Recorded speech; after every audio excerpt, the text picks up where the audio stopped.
दोस्त 15 अगस्त 1947 से जुड़े हुए कुछ ऐसे फैक्ट जिन्हें जानकर तुम भी बोल उठोगे, वाह यार ये हमें पहले पता क्यों नहीं थे। तो चलो यार शुरू करते हैं। पहला फैक्ट, को आज़ादी दिलाने में महात्मा गांधी का कितना बड़ा हाथ था मुझे बताने की जरूरत नहीं है। 15 अगस्त 1947 के दिन यानी आज़ादी के जश्न में महात्मा गांधी जी शामिल थे ही नहीं, क्योंकि उस दिन वो पश्चिम बंगाल में एक अनशन पर बैठे हुए थे। अब ज़्यादातर लोग बोलेंगे कि अरे यार आज़ादी तो मिल गई, अब किस बात का अनशन। अनशन था उस दिन हिंदू मुस्लिम के बीच।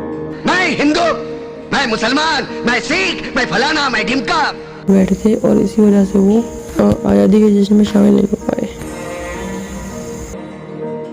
हम सब जानते हैं कि 15 अगस्त को झंडा लाल किले पर फहराया जाता है, पर 15 अगस्त 1947 को कोई झंडा लाल किले पर फहराया ही नहीं गया। लोकसभा सचिवालय के एक सर्वे के अकॉर्डिंग नेहरू जी ने 16 अगस्त 1947 को लाल किले पर झंडा फहराया था।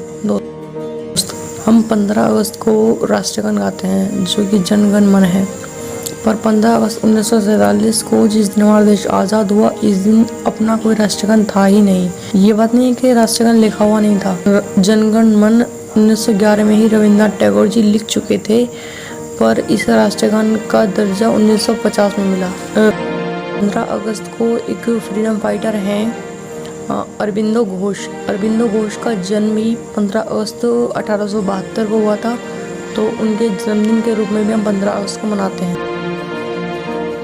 इंडिपेंडेंस डे 15 अगस्त को मनाया जाता है इंडिया का, पर इंडिया के अलावा 4 और ऐसे देश हैं जिनका इंडिपेंडेंस डे भी 15 अगस्त को ही मनाया जाता है। अभी बता देता हूँ, उसमें पाकिस्तान नहीं है। हालांकि दोनों देश एक ही दिन आज़ाद हुए थे, पर पाकिस्तान इस लिस्ट में नहीं है। पहले नंबर पर आता है कॉन्गो। अफ्रीका का तीसरा सबसे बड़ा देश कॉन्गो फ्रांस का गुलाम था। भारत की तरह ही वहाँ भी आज़ादी की एक लंबा संघर्ष चला और आखिरकार फाइनली 15 अगस्त 1960 में उसे आज़ादी मिल गई। बहरीन मध्य पूर्व में स्थित है। बहरीन बहुत ही छोटा सा देश है। भारत की तरह यहाँ भी यूनाइटेड किंगडम यानी ग्रेट ब्रिटेन का शासन था। इसे 15 अगस्त 1971 को आज़ादी मिली।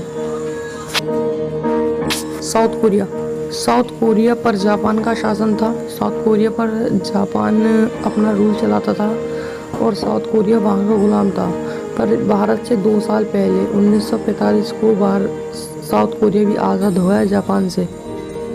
नॉर्थ कोरिया पहले एक ही देश था, पर आज़ादी मिलने के बाद जैसे भारत और पाकिस्तान बन गए, उसी तरह कोरिया भी 2 हिस्सों में बट गया, एक नॉर्थ कोरिया एक साउथ कोरिया।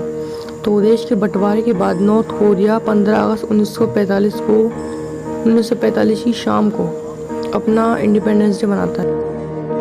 अब बात करते हैं पाकिस्तान की। पाकिस्तान में 14 अगस्त को अपना इंडिपेंडेंस डे मनाया जाता है। 15 अगस्त 1947 को भारत के ब्रिटिश राज से आज़ादी मिली थी हमें, लेकिन इसी के साथ एक राष्ट्र 2 देशों में बट गया, एक भारत एक पाकिस्तान। पर पाकिस्तान 14 अगस्त को अपना स्वतंत्रता दिवस मनाने लगा, जबकि भारत हर साल 15 अगस्त को अपना इंडिपेंडेंस आता है। दरअसल माना ऐसा जाता है कि लॉर्ड माउंटबेटन ने 14 अगस्त 1947 को ही पाकिस्तान को उसकी शक्ति ट्रांसफ़र कर दी थी।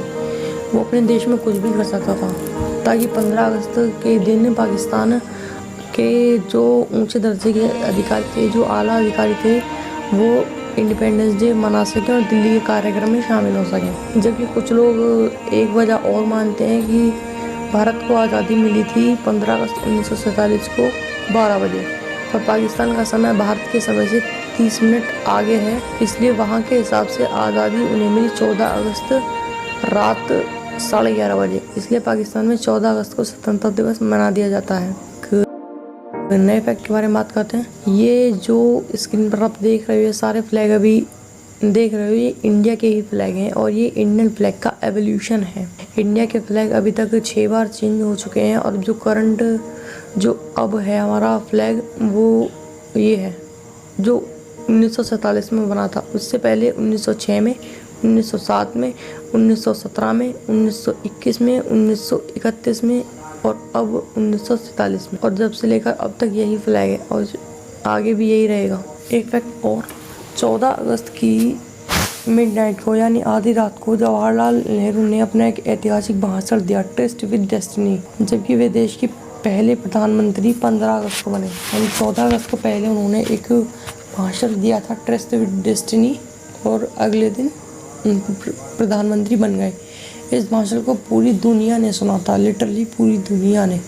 लेकिन महात्मा गांधी ने इसे नहीं सुना। क्यों? क्योंकि वो जल्दी सोने के लिए चले गए थे, क्योंकि उनकी डेली रूटीन में था, उनकी दिनचर्या के अनुसार वो जल्दी सोने के लिए चले गए थे। भारत का राष्ट्रध्वज पहली बार 7 अगस्त 1906 को कलकत्ता के एक पारसी बागान स्क्वायर में फहराया गया था, ना कि लाल किले पर। और इसमें लाल, पीले और हरे रंग की हॉरिजॉन्टल लाइंस होती थी, देख सकते हो। 15 अगस्त तक भारत और पाकिस्तान के बीच में कोई रेखा का निर्धारण नहीं हुआ था। यानी 15 अगस्त के दिन ये डिसाइड हो गया था कि ये जो राष्ट्र है वो 2 देशों में बँट जाएगा। वहाँ पर कंफर्म नहीं था कि किसकी लाइन कहाँ तक है।